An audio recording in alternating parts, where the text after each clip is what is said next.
Welcome to ஆனந்த சமையல். இன்றைக்கி குழந்த நெத்திலி கத்திரிக்காய் தொக்கு எவ்வாறு செய்யுதுன்னு பார்க்கலாம்.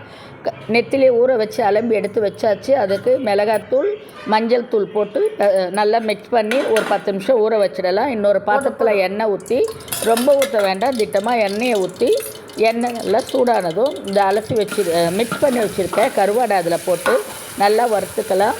ரொம்ப மொறுமொறுன்னு வறுக்க வேண்டாம், கொஞ்சம் மொறுமொறுக்கு ஸ்டேஜுக்கு முன்னாடியே ஆஃப் பண்ணி இறக்கி அந்த கடாயோடு அப்படியே வச்சிடலாம். இன்னொரு பாத்திரத்தில் எண்ணெய் ஊற்றி எண்ணெய் நல்லா காஞ்சதும் கடுகு உளுத்தம்பருப்பு போட்டு, கடுகு உளுத்தம்பருப்பு நல்லா வெடித்ததும் வெங்காயத்தையும் சேர்த்து வெங்காயம் நல்லா பொன்னிறமாகும் வரை கைவிடாமல் கிளறி கொண்டுருங்க. இந்த மாதிரி அது நல்லா ப்ரௌனிஷாக ஆகிறச்ச 2 தக்காளி கட் பண்ணி வச்சுருக்கேன். அந்த தக்காளியை இதனோட சேர்த்துடலாம். 2 தக்காளியும் சேர்த்து நல்லா மிக்ஸ் பண்ணும்போது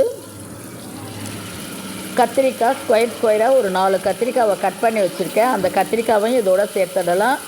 நல்லா அந்த எண்ணெயிலேயே இந்த கத்திரிக்காவை நம்ம வதக்கிடலாம். கொஞ்சம் 1.5 ஸ்பூன் மிளகாத்தூள், 1/4 ஸ்பூன் மஞ்சள் தூள் போட்டு நல்லா வதக்குங்க. எண்ணெயிலேயே ஒரு 2 நிமிஷம் கைவிடாமல் வதக்கிட்டு தேவையான தண்ணியை ஊற்றி உப்பு சேர்த்து மூடி வச்சுடுங்க. ஒரு 1/2 hour, ஒரு 7-8 நிமிஷம் அது கொதி வந்த பிறகு திறந்து பார்த்தோமா நல்லா திக்காகிற ஸ்டேஜ் இருக்கும். அப்போது நம்ம ஏற்கனவே வறுத்து வச்சுருக்கோம் இல்லைங்களா, அந்த கருவாடை அந்த கடாயோடு தான் எடுத்து ஊற்றணும், தனியாக எடுத்து ஊற்ற வேண்டாம். அந்த கடாயில் இருக்கிற எண்ணெயும் இந்த கிரேவியில் சேர்ந்து நல்லா வதங்கி வரும்போது ஒரு சூப்பர் மனம் வரும்.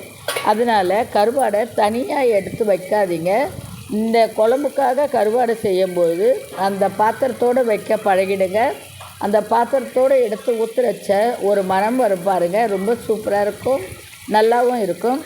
இப்போது அந்த கருவாடை இதில் மிக்ஸ் பண்ணி ஒரு 4 நிமிஷம் அப்படியே நல்லா வதக்கிட்டே இருங்க. வதக்கிட்டு திரும்பவும் மூடி போட்டு வச்சுட்டு ஒரு 2 நிமிஷம் ஆனீங்கன்னா அந்த கருவாடுக்கு அந்த உப்பு காரம் எல்லாம் ஒன்றாகி நல்லா ட்ரையாகி வர மாதிரி இருக்கும். அந்த ஸ்டேஜில் கொஞ்சம் கொத்தமல்லி தழையை தூவி இறக்கி வச்சோமா சூப்பரான கத்திரிக்காய் நெத்திலி தொக்கு ரெடி. இது காரக்குழம்பு சாப்பாட்டுக்கு எந்த குழம்புக்காக இருந்தாலும் இந்த சைடிஷ் ரொம்ப ரொம்ப சூப்பராக இருக்கும், வாசனையும் நல்லா இருக்கும். இந்த கத்திரிக்காய் நெத்திலி தொக்கு நம்ம அடிக்கடி ரசம், மிளகாய் சில்லி சாம்பார் அந்த மாதிரிக்கு சாப்பிடலாம். வேறு எதுக்கு சைடிஷாக வச்சு சாப்பிட்டாலுமே ரொம்ப நல்லாயிருக்கும். நீங்களும் செஞ்சு பாருங்கள். இந்த மாதிரி ட்ரையாக ஆகிற ஸ்டேஜில் நம்ம எடுத்துடலாம். இந்த மாதிரி ட்ரையாக ஆகும்போது நம்ம எடுத்தோமா சுவையான கத்திரிக்காய் கருவாடு நெத்திலி தொக்கு ரெடி.